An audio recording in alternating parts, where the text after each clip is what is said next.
Over 1 million people saw this post. They immediately tuned into her live stream because they don't know what's going on. It's very cryptic. It seems dark and sinister. Like, what is she talking about? She directs everyone to this live stream, and she appears very out of it. She's smiling, but it doesn't feel genuine. She keeps zoning out in the live stream, and she just seemed overall very unstable. She's hinting that she doesn't want to keep streaming any longer. People kept commenting things like, please just get some rest. End the stream, get some rest, take a break. We totally understand if you take a break. Little Kitty looked like she was waiting for someone to enter her stream. It was really weird. And then she can slowly be seen lifting a clear water bottle, so like one of those plastic water bottles, but it is filled with this dark colored liquid. It looked weird, okay? The liquid did not look like a normal beverage. It just didn't have the consistency of like a Dr. Pepper. It just looked strange. And she just kept drinking it in little sips, and every time she would just grimace, it didn't look tasty. She kept claiming it was Coca-Cola. The police would later identify the liquid to be toxic for human life. She was drinking it on the stream? Yeah. A lot of comments were catching on. They were very worried. I mean, this coupled with her last post, it just felt very dangerous. It felt very, I think people knew what she was trying to do. They were writing things like, please don't do anything stupid. Someone call the police. We love you. Please don't do this. You're young. What about your parents? Others said really callous, heartless things. There were some accounts posting into this live, if you want to drink it, you should hurry up. Some people were encouraging her, egging her, saying, drink, drink, drink, drink. She finished drinking the liquid, waved the empty bottle in front of the camera. She said it doesn't taste very good. The live ended, police and ambulances rushed to the scene, and soon news started circulating that little Kitty had died October 15th of 2021 from that very dark liquid she drank. She was eventually cremated, but the mystery surrounding her case doesn't even end here. November of 2021, her case met headlines yet again because her ashes were stolen by someone who claims to have wanted to marry her. They stole her ashes because they want to marry her off. This is very puzzling. This is sinister, and it is a case that continues to baffle netizens.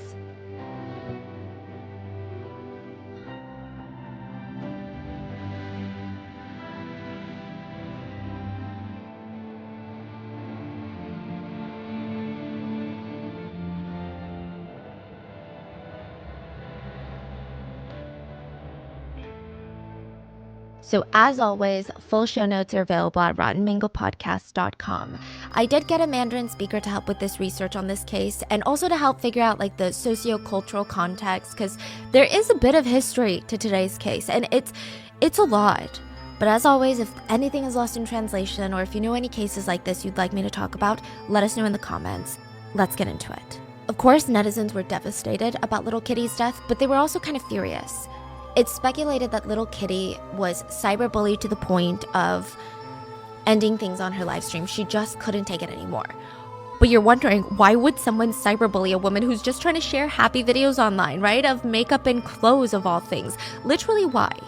So it starts in 2019, and it's kind of like a tragic tale that starts with a romance between two social media influencers, which is never a good way to start a story. Little Kitty in 2019 starts dating a small influencer by the name of Zhao. Z. Z was not in the same world as Little Kitty. He wasn't even in the same, level of influence as Kitty. All he did was post about basketball. Like, this guy was obsessed with basketball, and it's a very small niche. He just likes to play basketball, post videos, and no one really cared because I guess he wasn't that good. He didn't get nearly as many views or as love as Little Kitty. Despite that, the two of them, they fall in love, and Little Kitty is like, hey, we're like couple goals online. You need to keep posting on your channel. Like, you need to create a new account. Like, take it seriously. She constantly promoted his accounts, and just 2 years later, they break up in 2021. This is when Little Kitty starts getting cyberbullied. Which, why? Why would anyone cyberbully her? Z takes to social media to air out their dirty laundry. This guy is... I'm not gonna get into it. So the cause of the breakup, according to Z, was Little Kitty's emotional instability. He said that she had an extreme personality where she would threaten to go to a high rooftop and jump. She would make him get on his knees and beg for forgiveness in exchange for her not jumping off the rooftop. He said that she used self-harm to manipulate Z and get her way in fights. Z claimed it was all fake though. All the scars that she had shown him, they were all fake scars. He told his viewers, on top of that, anytime she got mad at me during a fight, she would go and sleep with a bunch of rich men. Allegedly, little Kitty was pregnant and Z did not believe the child was his, which caused them to break up. This is so messy. This would have been on literally every T channel. Like, it was very bad. The backlash was swift without even hearing out little Kitty's side in a very clearly messy breakup where both sides have an incentive to lie about each other.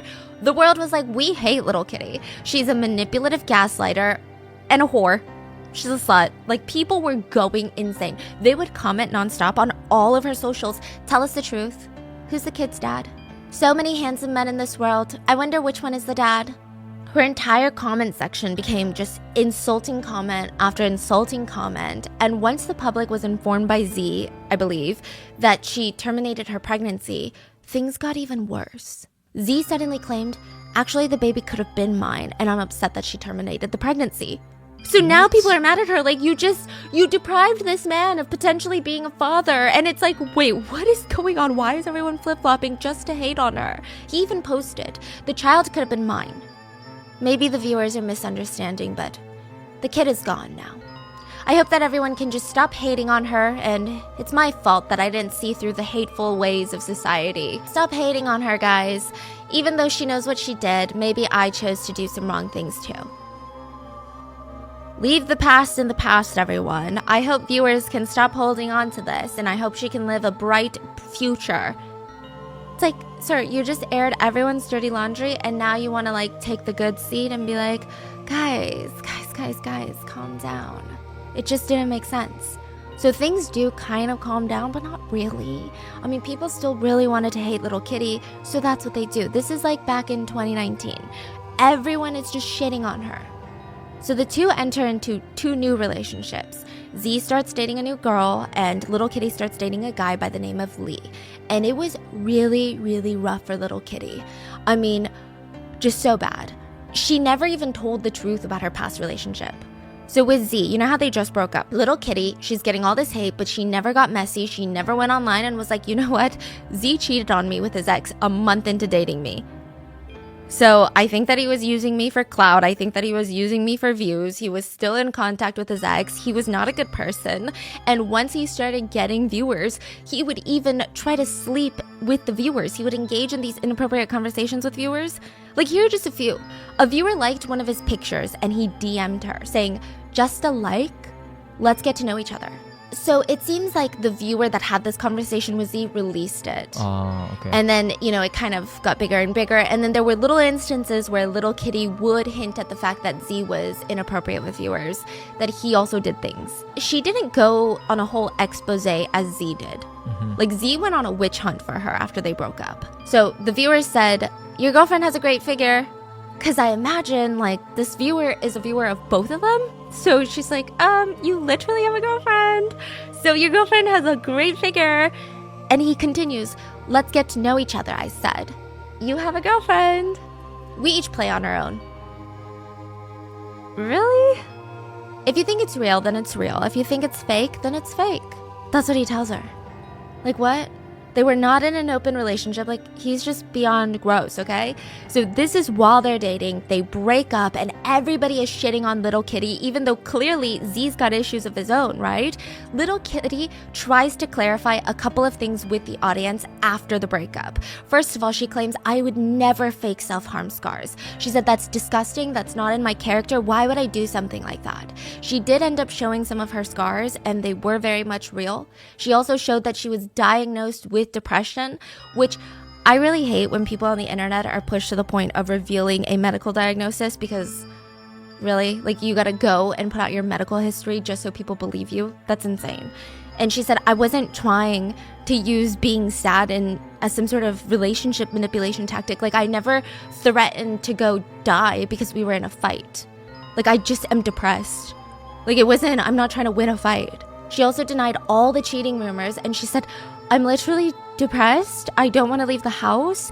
I film when I can.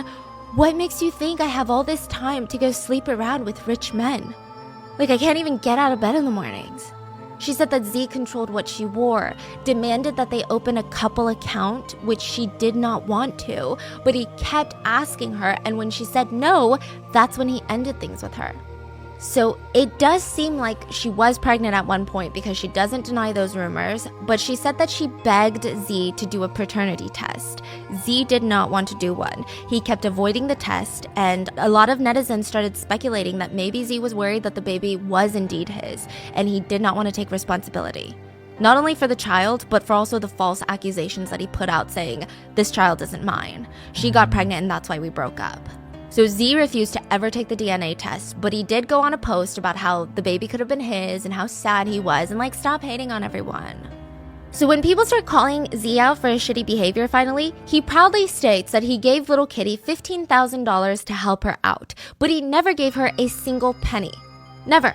So despite all of this information coming out onto the internet, little Kitty is still getting hate comments. She's trying to stay strong, she's trying to stay posting online, but no matter how much she tries to clear her name, and the way that she's clearing her name is not even vindictive. She's just clearing her name from the allegations she was facing. It's not like she was going out of her way to shit on Z.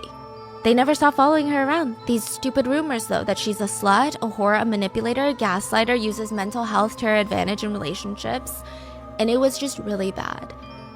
Eventually, she moves on with a new man by the name of Lee. Lee is not a good person.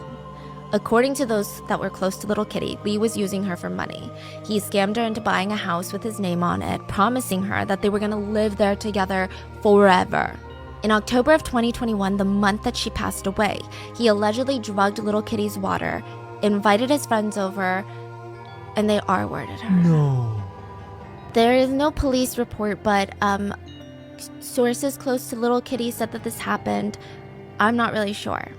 Now, this is where it gets really messy. Apparently, Lee vanished after all of this took place. Like, he left after the whole R-word alleged incident. So she went on this live stream almost as a cry for help to get his attention. Remember how I said that she was waiting for someone on the live stream? She was doing all of these things that was trying to get someone's attention. And I don't know if she was trying to get his attention because she wanted him back, or if maybe she wanted him caught by the police.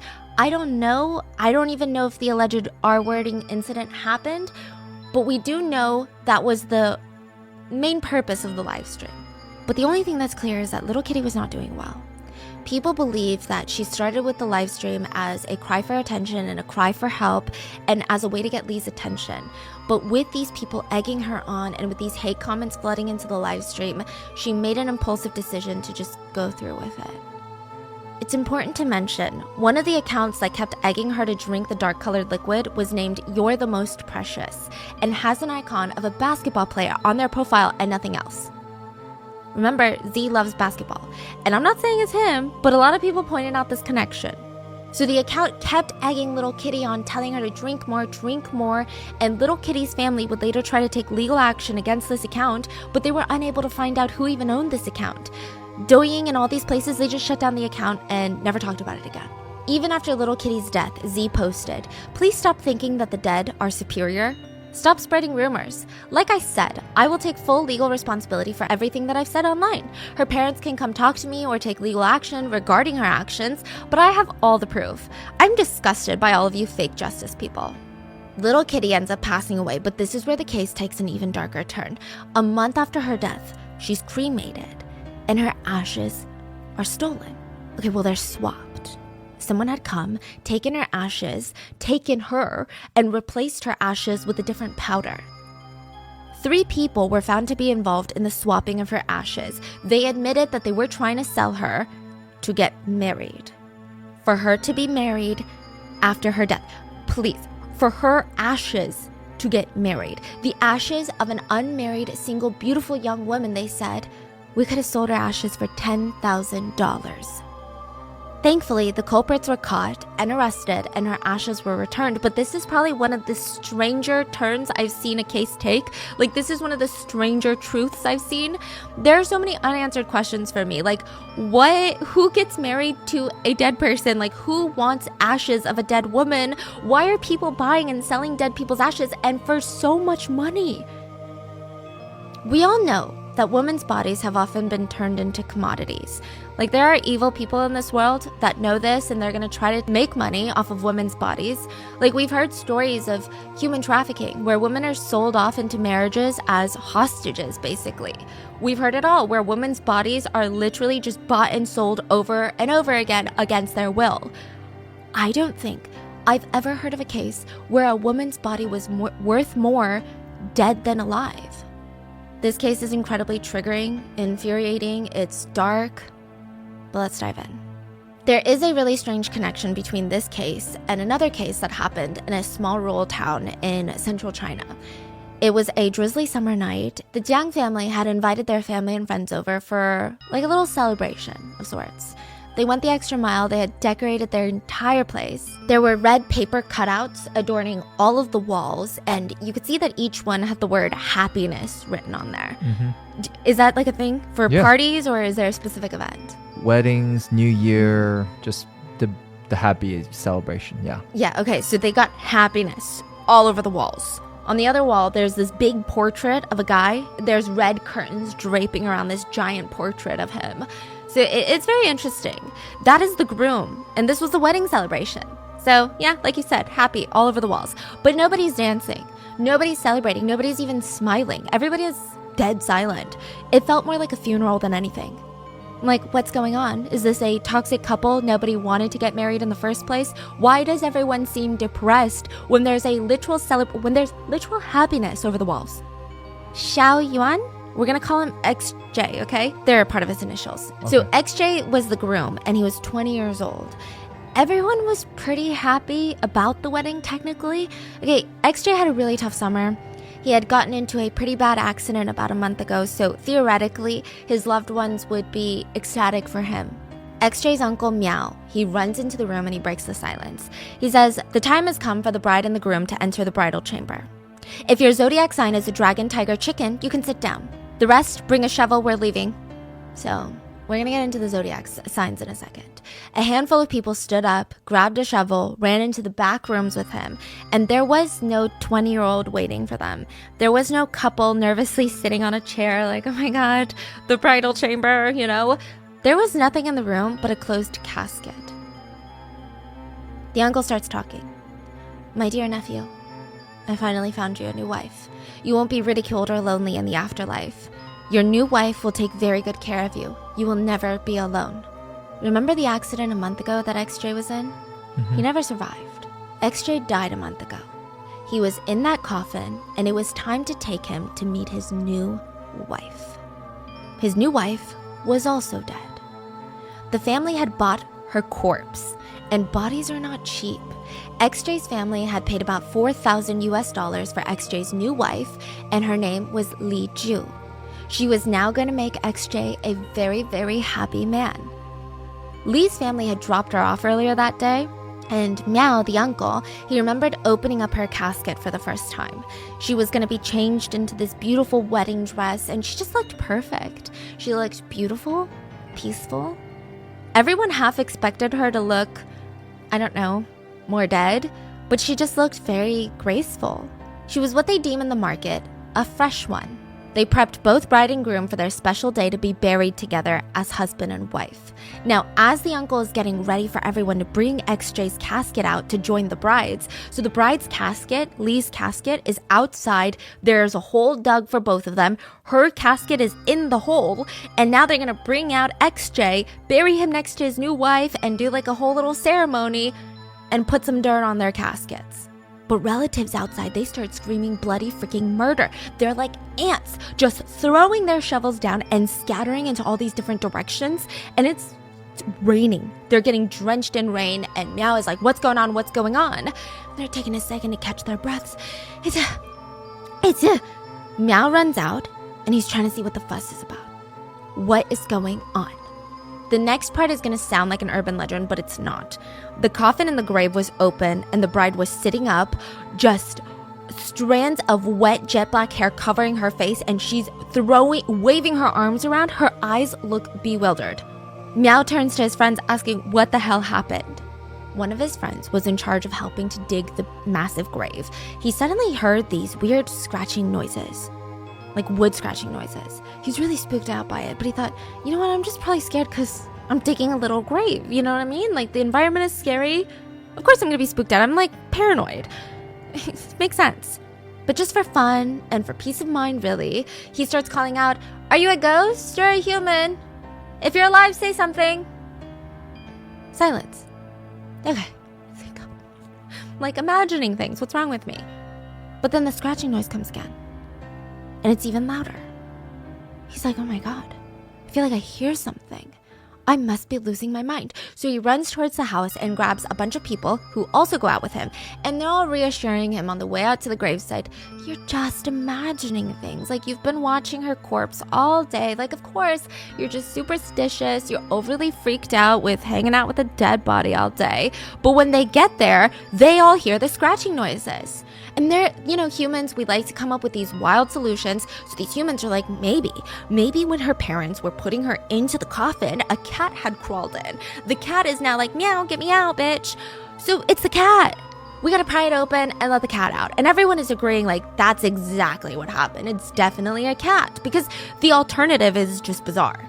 So they pry open the nails off the casket. They pop the lid open. No cat. Instead, a woman pops up, a pale-faced, dark-haired woman shoots up from the coffin, and she's dressed in a wedding gown. Her eyes look crazed. She's throwing her arms around, and she's almost like mumbling something, and she's just shaking. They did not stick around and find out what she was trying to say. They drop everything, and they make a run for it. That is when Meow returns to see her in the coffin, and he asks, "Ma'am, are you a ghost or a human?" This is also not in the past, guys. This is in like 2006. She doesn't respond. They call the police because, well, Meow was pretty damn sure it's not a ghost. He was pretty pissed. He had bought a dead human body, and the fact that he got one that was alive was kind of annoying to him. He kind of got scammed. Ambulances rush out to the little town, and it was clear that she is not a ghost, and she needed help desperately. They rush her to the hospital, and it was revealed that this woman, the bride that was almost buried alive, was a woman named Li Ju, who was deaf, mute, and had a severe mental disability. She was walking down a busy road one day when a kind man, like a 60-year-old man, offered to help her. She accepted his help, got into his van, and there were 5 other men in the car that seemed really nice. One of them even graciously offered her a water bottle. She took it and took a big, long sip, fell asleep, and she woke up in this dark space. She had no idea where she was because she had been drugged, placed into the coffin, and was being prepared to be sold as a dead corpse. The men wanted to kill her because that's their whole business. They find women, kill them, and sell their corpses as ghost brides. They would retire early with more money than they knew what to do with. That was their plan. But then they got cold feet, or maybe they miscalculated the amount of drugs that would be needed to kill her.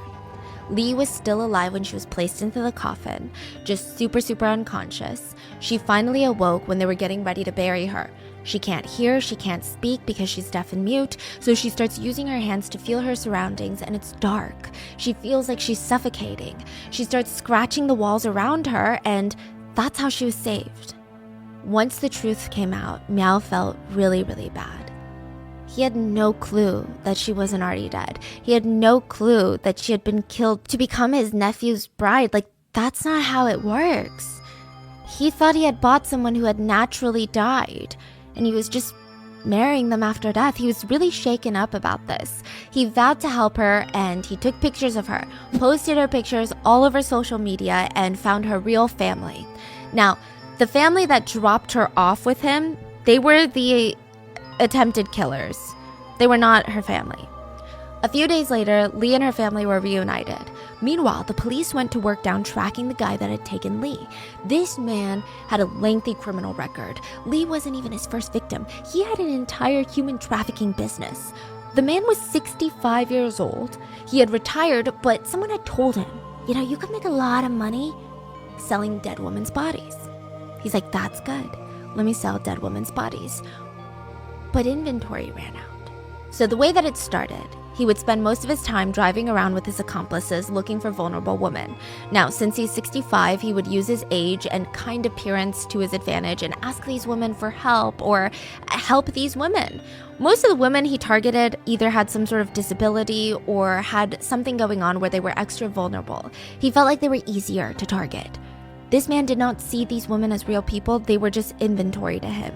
He would kidnap these women, and at first he thought, I don't want to commit murder. That's too much. I could go to jail for a very long time for that. I want to just sell these women. I just want to be a human trafficker. That's it. So simple, so innocent. I'm just going to look for buyers. I'm going to sell these women while they're still alive. So he would contact these super poor families in the area who had sons that were looking for wives. Now, these are families that don't have much, so no woman wants to marry into this family. But these families are willing to pay a ton of money to give their son finally a marriage. So he would pretend that this young woman was a single female relative of his, and the bride price to buy her from him was anywhere between $4,000 to $7,000. He was also really honest and said that, they have either a mental or a physical disability. But again, these families, they weren't looking for wives or daughter-in-laws. They were looking for birthing machines. It was less about love and companionship.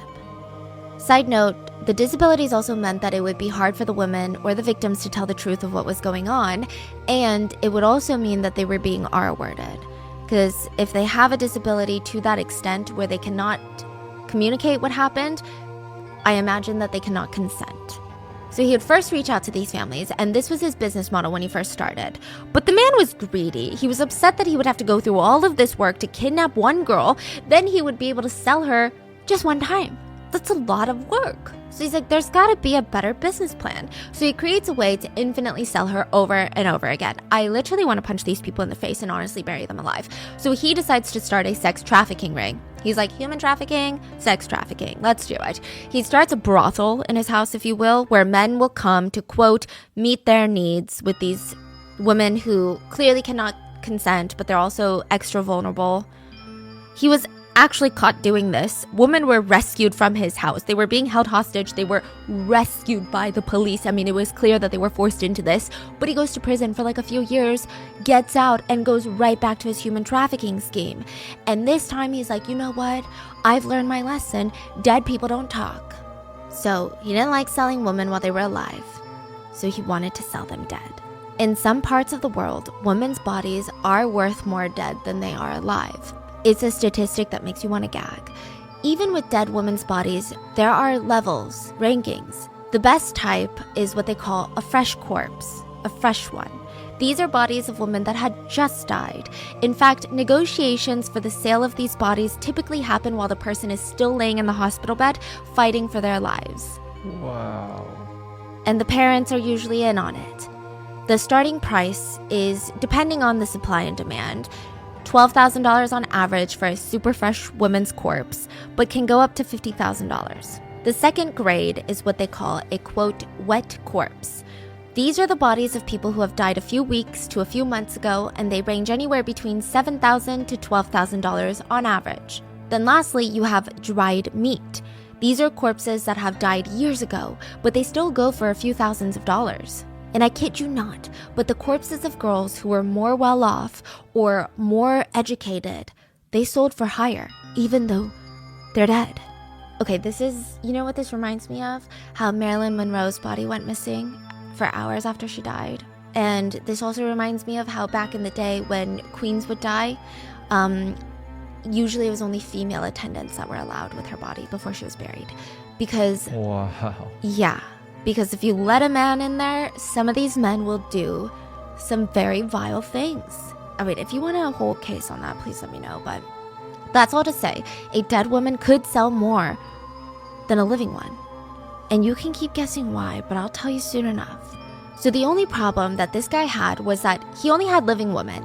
Where is this going? You know exactly where. He would advertise that a close female young unmarried relative of his had just suddenly passed. He would tell families with dead sons that he was heartbroken, that his niece would never be married. She would be alone for the rest of eternity because she was unmarried, which means she's gonna go to the afterlife a single woman. I mean, how can that be? She was so smart, So beautiful. Surprisingly or not so surprisingly, it worked. For each girl he kidnapped off the street, he would find a family with a dead son that had a few extra thousands of dollars, and they would facilitate what is known as a ghost marriage. The dead groom's family buys a dead bride, performs a wedding to bury them together so that they will be married in the afterlife. The business was so good, ghost wedding matchmakers were making tens of thousands of dollars a month if they were really good. But how many young girls were dying naturally? Whose family would allow them to be sold as ghost brides for a cut of the proceeds? Not many. So these ghost matchmakers would make their own ghost brides by killing women, or they would go rob random graves. Side note, the man was arrested by the police and they promised a severe punishment. He was actually found by the townspeople before he was arrested and severely beaten up to a pulp, like bandages all over his face, beaten up. I've tried scouring the internet for what his sentence was, but I just couldn't find it. If you're familiar with this case, please let us know. But he was caught, he was taken in. But the pressing question is still, what the hell is a ghost marriage, and why is there a robust industry around ghost marriages? Because I get living weddings. We're in the middle of planning a wedding, and it's so expensive. There's so much money to be made, I guess, if you're in the industry. But ghost weddings? What is going on? Also, just because it's not part of your culture, please, a disclaimer, if it's not a part of your culture or what you know, it doesn't mean that it's backwards or lesser than. I do get a little sensitive when a lot of cultures aren't like stereotypical Western cultures because people like to think of it as, I don't know, as less developed. It's just a different culture. Different doesn't make it inferior, so let's keep it civil in the comments. Also, this isn't necessarily a Chinese thing. Ghost marriages are illegal in China. And the ghost marriages happen all around the world. There have been cases like this in China, and I'm talking about them today, but there's a lot everywhere. Now, there is almost this urban legend in China, and I wonder if it's like an urban legend to you guys, but I've received it on the research end as like an urban legend, or maybe a superstition. So you know how in China and other places in Asia that some cultures give red packets, like red envelopes, and they're stuffed with cash, and it's usually grandparents giving it to the grandchildren or parents giving it to their underage kids, and it's a way to celebrate, but there are some rules to receiving a red packet. So red pockets traditionally, they're a good thing, they're very good. So during Chinese New Year, you get it, and you have to receive it with both hands, and it's like a birthday card. You gotta act like there's no cash in there. You act like it's just a token of love, a symbol of family, right? And you can't really open it in front of people. You gotta thank them and be like, oh my God, this is such a surprise. You take it home and then you open it. You get a little peek. It sounds like a blast, right? So one might imagine that if you were walking around and you find a red pocket just laying on the street, you'd be like, oh my God, that's exciting. I'm gonna pick it up. But there are certain parts of China where they tell you, do not ever pick up a red pocket on the street. But you're like, why? I already know what's in there. It's cash. Some little 12-year-old forgot to bring his red pocket. He dropped it. If you pick it up, you might open it up, and there might be a little bit of money. And curiously, a couple of strands of someone's hair, and someone's nail clippings, and horoscope information. And you're like standing there like, why is there hair and nail clippings in this red pocket? Like, that is weird. But while you're looking down confused, that's when they might strike. People might jump out and say, congratulations, you're the lucky one chosen by fate to marry my child. The only problem is, my child is dead. In a lot of cultures, it is believed that if your loved one, family member, your child dies single, they're gonna spend eternity alone, and nobody's gonna care for them in the afterlife. But not only that, dead single relatives will bring bad luck to the living family members because they're roaming around, they're lonely, they're anxious, they don't have a partner, they're not satisfied. So isn't that fantastic? Even in death, nobody is allowed to be alone in peace. So what do you do if your family member dies before they get married? You find someone to marry them after they die. But it's hard to find a willing participant. It's just not something you ask a favor of. Like, hey family friend, do you mind marrying my dead uncle? So you can be fused with him in the afterlife, and your souls will be forever intertwined, and you can never really be with anybody else in the afterlife. Quick favor on a Tuesday night. It's not a casual IOU situation. So these families will put out red pockets on the ground to lure in potential brides and grooms. If you politely decline, they will tell you that you will be cursed with bad luck for the rest of eternity. So what do? Okay, maybe you marry their dead child. Sometimes it's rather innocent. Like, I don't know if that's the right word to describe it, but you go with them. They throw a little dress on you. You hold a picture of their deceased child, and you do this little makeshift wedding ceremony in their home. It's not legally binding. It's potentially spiritually binding if you believe in it, but it's the type of situation where I believe if someone has a hard time saying no, you might find yourself in that situation on a really bad day. You'd just be getting married to a ghost. These are the more innocent forms of ghost marriages, and none of this equates to technically anything illegal. This is not something that you would want to put out there. Like, China would not support this, the government would not support this, local authorities would not support this, Chinese netizens would not support this. But it's not technically illegal. You're just like taking a couple of pictures and you're like, this is really weird, I'm gonna leave now, thanks. But there seems to be a pipeline between these ghost marriages and murder. And that's what we're talking about. But the only way to get to the motive of these murders is we need to understand ghost marriages, and there's two types of them. So the first one is like the one that I just told you, the most common type, where a family member dies, they're unmarried, and you find a living person to have this almost fake ceremony with them, and you're like, okay, I promise to take care of them in the afterlife whenever I die. Haha, we're married. It's not legally binding, nothing. You don't even have to know this person in real life. You don't even have to date them in real life. You're just doing it to make someone happy. Then the other ghost marriage is the one that starts getting illegal, is the one that the government starts being very, very sensitive about, where both parties are dead.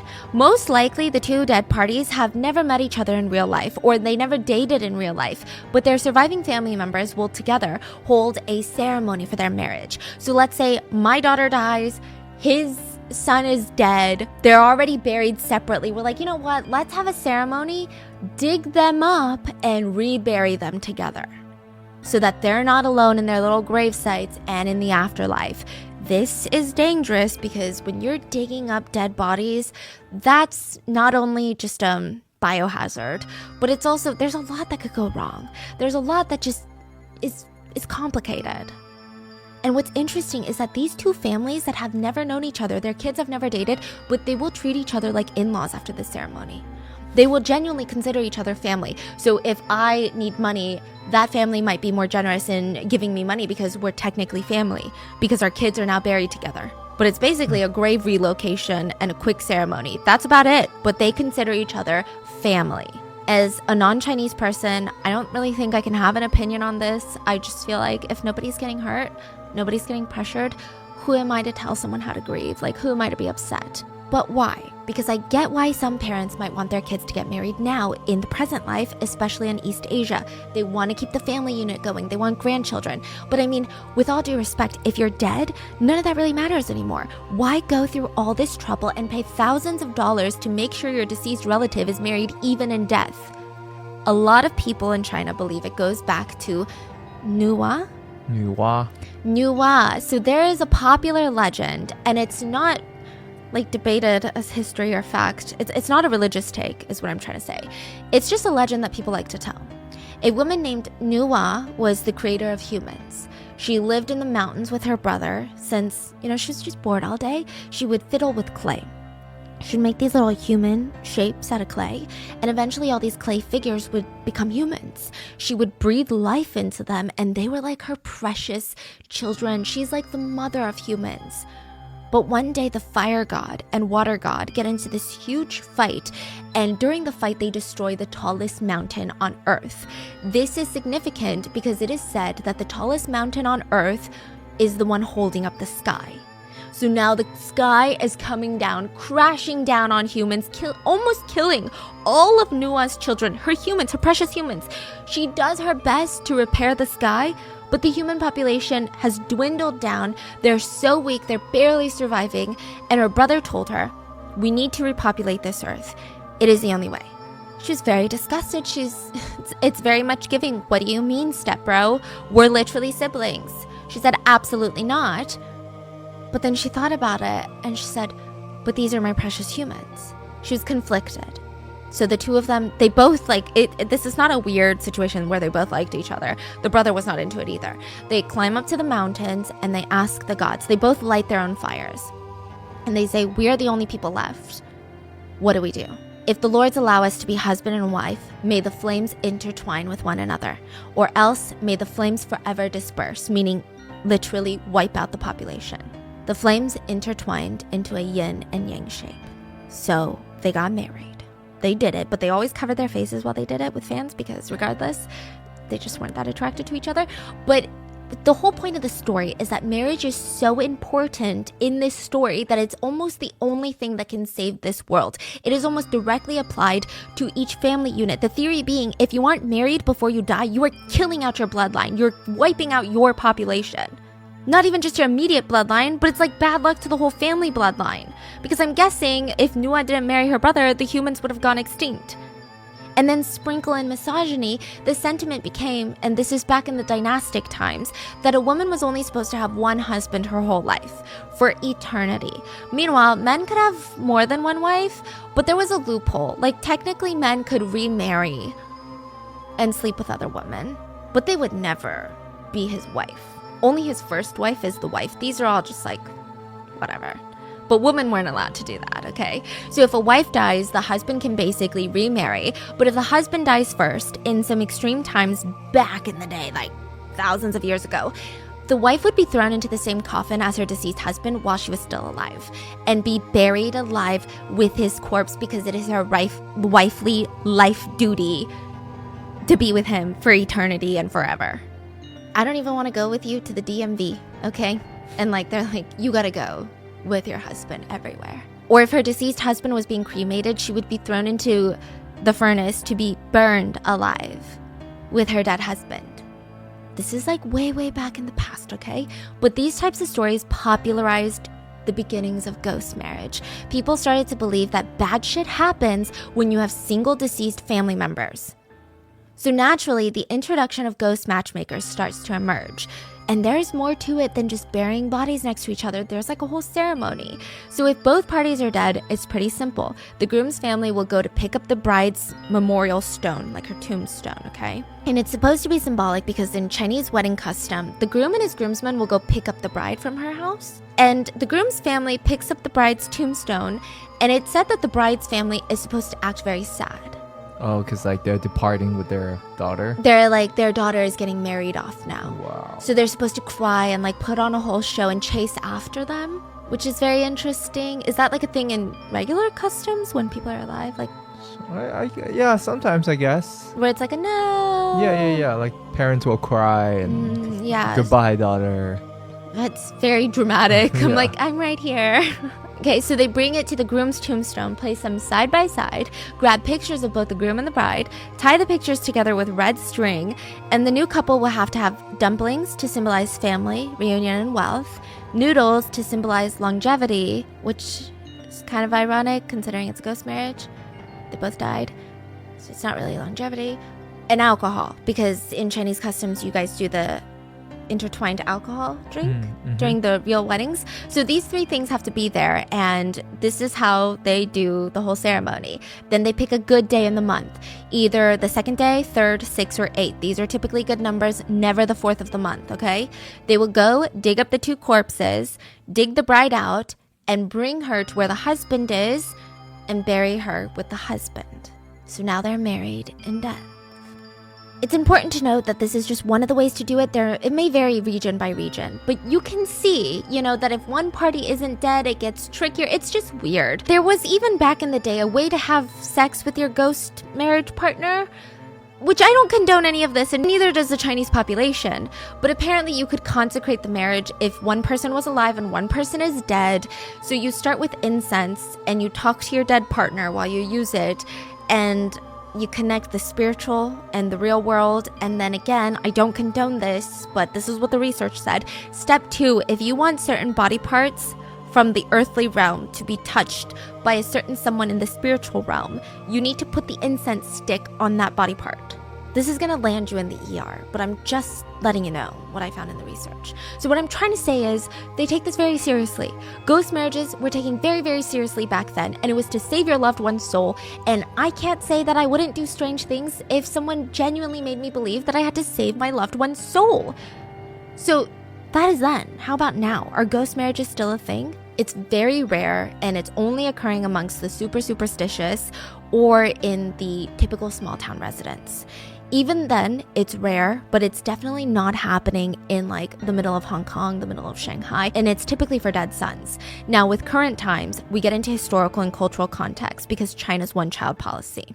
So in the 80s, China started a one-child policy that's exactly as it sounds. Each family unit was only allowed one child. It was to prevent rapid overpopulation, amongst other things, and it just ended in 2016.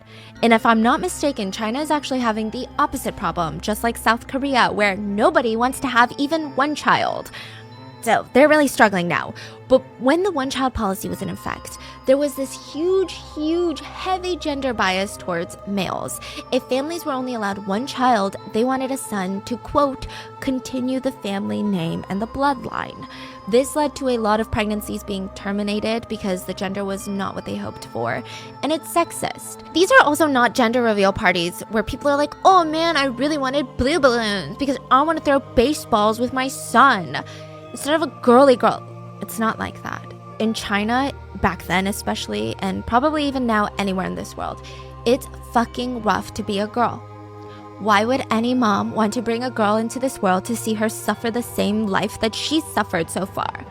You get it, it's a lot of layers of complexity. It's not like China is just filled with moms that are obsessed with putting boy mom in their Instagram bio. It's very dark. And it's said that during this time, a lot of baby girls were abandoned or left to be adopted. It said adoption rates overseas saw a huge uptick in female adoptions from China compared to male adoptions from China. This led to the Chinese population being severely unbalanced. There are way too many men. Like right now, this is a problem that's happening. Way too many men, not enough women. When men grow up and become of marrying age, not enough women to marry, which leads to a lot of problems. Women, or specifically female bodies, are in high demand. High demand, low supply for the male population historically has been a very scary combination. Daughters have become commodities. And there's a lot of talk about this. It's insane how one law can so greatly affect so many things, but kidnapping, human trafficking, purchasing brides has gotten so much worse because of this one policy. If there are this few women that want to marry men who are alive, imagine how few women are willing to marry a dead person. In terms of economics on this one, supply for ghost brides got even lower, which made demand go even higher. This meant there was a lot of money to be made. And this whole system, which originated as people trying to find peace with their deceased loved ones, starts transforming into a really dirty supply chain.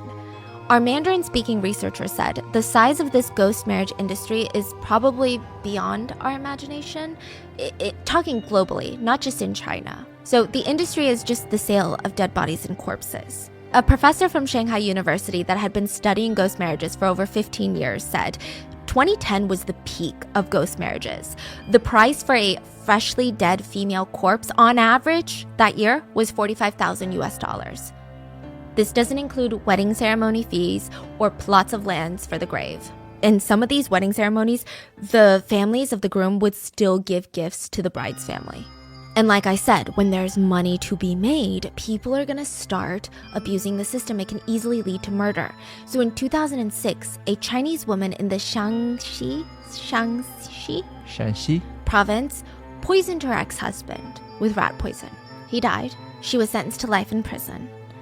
The deceased husband's brother, Yuan, was left to pick up the pieces, and he just really wanted his brother to be happy and well cared for in the afterlife. So he pulled together all this money and got in touch with a ghost matchmaker, and he was just looking for a dead corpse bride for his wife. The ghost matchmaker sat down. For his brother, right? For his brother, yes. The ghost matchmaker sat down and asked his brother about the zodiac sign. Now, this is where zodiacs come into play. Remember the original story where he only wanted like certain zodiac signs to come to the back with him? Apparently, you can't really tell if a dead person is going to get along with certain people, so you just go off their zodiacs. You're like, okay, well, the person that's deceased is a horse zodiac, and they are known for not getting along with the pig zodiac. Then you just wouldn't let a pig in that room. So the ghost matchmaker will ask about their zodiac sign. This is important because, when both parties are alive, they can get to know each other. But now this is a dead marriage, meaning this is the only way to know if they're gonna get along in the afterlife. The matchmaker told Yuan that there was a family whose daughter was terminally ill. She's still alive right now, but she's about to pass away. They were also looking to give their daughter a husband in the death. So this is perfect. A few months later, Yuan receives the girl's coffin and starts digging his brother's grave. He even called the police to supervise, which, side note, ghost marriages are illegal in China.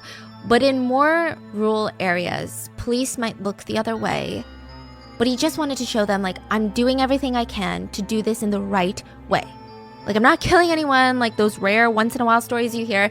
I'm not doing that. Like, I'm literally purchased a corpse, and her family is okay with it. Her family sold her to me, and we're just gonna bury her with my brother. Nothing shady is going on. The girl, let's call her May. May was dead. So, this much was true. The police watch the couple get married and be buried next to each other. And for about a year, everything was good until it wasn't. The matchmakers, they went on their merry way, patting themselves on the back for creating another blessed union. But in 2006, they were busted for killing a girl. 3 matchmakers were working as a team, and they would kidnap young women, turn them into corpses. They were arrested for robbery, and during the investigation, with enough pressure, they admitted to be involved in ghost matchmaking. The police start connecting the dots with their claims and some of the girls that were reportedly missing in the area, including a girl named May. May's dad had been talking to the police to talk about how he hadn't heard from his daughter in a really long time. They start investigating, and what they found was really, really nefarious. May was a young woman with a severe mental disability. Her mind would never develop beyond the age of 6 years old. She wasn't able to fully learn how to use the restroom on her own. Her parents, who were very impoverished, they didn't really know what to do. They felt like this was no future for her, and when she was about to turn 20, they said, look, she should be married. I don't know her parents. I don't know why they thought this, and I'm sure we come from very different socioeconomic backgrounds, so it's very hard for me to put myself in that position, but that's kind of crazy. They were like, at least maybe she can have kids. Mind you, she can't consent to sexual activity because she can't. They said, I know my daughter can't fall in love with someone like other girls her age, but maybe she can still make babies. So they offered her up as a birthing machine, basically. They were honest with potential suitors and potential grooms and said, she's not going to be a perfect wife. She's not going to be a companion. She's going to need a lot of care, but she can be R-worded and forcibly impregnated, basically. Like, what is going on right now? A man named Don became her matchmaker to find her a husband. She's still alive. She has no terminal illness. He finds a client named P, who's interested in buying May. P straight up told Don that his only requirement in his new wife is that she can give birth to his children. He literally doesn't care if they get along. So Don brings P to May's family home. He meets with the parents, pays them $300 US, and buys May. There is no price on humans, but from everything we just talked about, $300? P takes, kidnaps May, and brings her home. After a while, he demands a refund. He said May is more work than he thought, and he didn't want to take care of her because she was, and I quote, stupid beyond imagination. Again, I hate this man. I hate this man. But he said he took her to the doctor, who informed him she could never give birth. So he's like, I don't even want to keep R-wording her because she can't have my children. He drags May back to the matchmaker, demands a refund, and says, she's just another burden, I want my money back. Don, the matchmaker, pays the money back, and instead of bringing May back to her family, which I don't even know if that would have been a good thing at this point, because are they just going to sell her again? Don tries to sell her again himself, but nobody wants to purchase her as a wife, and that's when he bumps into another matchmaker. But that matchmaker was not a matchmaker for the living. They were a ghost matchmaker. And a murderous one. Side note, not every ghost matchmaker is a killer, but, you know. This ghost matchmaker is like, hey, can I purchase May from you for like a couple thousand USD? He's like, what? A couple thousand? Do you know how long I've been trying to sell her? And you were offering me a couple thousand USD? What do you got planned? I mean, clearly you got something planned because she's not worth a couple thousand USD. I'm getting no hits. So he's like, oh, you don't know? I'm gonna kill her. I'm gonna sell her as a ghost bride. I'm gonna make literally maybe 10 grand. So I'm gonna profit a lot from this. And he's like, oh my God, I wanna get into this industry. So they both profited about $4,000 from murder, for murdering May. They found a buyer, which was Yuan. They spooned borax, white powder used for heavy-duty cleaning, spooned it to a piece of bread, and forcibly fed it to May. She trusted them and did what she was told. The poison is known to work very, very slowly, which Can you imagine how painful that must have been? It lasted hours. And even when it was time to bring her to the quote groom's family, she was still alive. Barely, but still alive. Don didn't want to wait any longer, so he leaned over and strangled her to death. She was brought to Yuan, who buried her with his brother, who passed. He had no idea that Mei was killed for this. He had no idea that the matchmakers were just murderers. It seemed in his own little way he just wanted the best for his brother. He was devastated to learn what happened to Mei. Mei's family, the parents, also blamed themselves. They regretted ever trying to get her to marry and have children, which, yeah, agreed. Mei's parents also said they should just leave her buried with the husband, because if they were going to dig her up, there was a huge chance her body would be kidnapped, her corpse would be taken, again, robbed, and sold in another ghost marriage. So again, these 3 matchmakers, they were arrested and severely punished in China. In China, intentional murders can receive a punishment of anywhere between 10 years to the death penalty. Selling dead bodies counts as demoralizing corpses, which is also very, very illegal in China. But the ghost matchmaker said with zero remorse, I'm just trying to make a living. Money comes in fast in this job. If I didn't get caught, I'd probably just do a few more and retire. But now I'm ruined. The cases we covered today are all from China. But ghost marriages happen all over the world, and most of the times they just aren't called that. And most of the times the 2 parties know each other. In 2017, a 26-year-old in Thailand married her boyfriend after he suddenly died of a heart attack. She wore a white wedding dress next to his body, which was also dressed in white. They were officially married before he was buried. A year earlier in France, a 25-year-old married her boyfriend after he got into a fatal car accident. The president gave them special permission. She stood in her wedding gown next to his picture as the city's mayor read their vows. It's just interesting. I think there are a lot of stories like this, and if the story is right and they knew each other prior to the marriage, it's almost an endearing story, because marriage really is a beautiful thing. To commit to someone is a beautiful thing. And I can see how people would want to be married to someone that they want to spend the rest of their lives with, but maybe they never got the chance to, like in these international stories where a partner passes away too soon. But I do think ghost marriages where the 2 parties don't know each other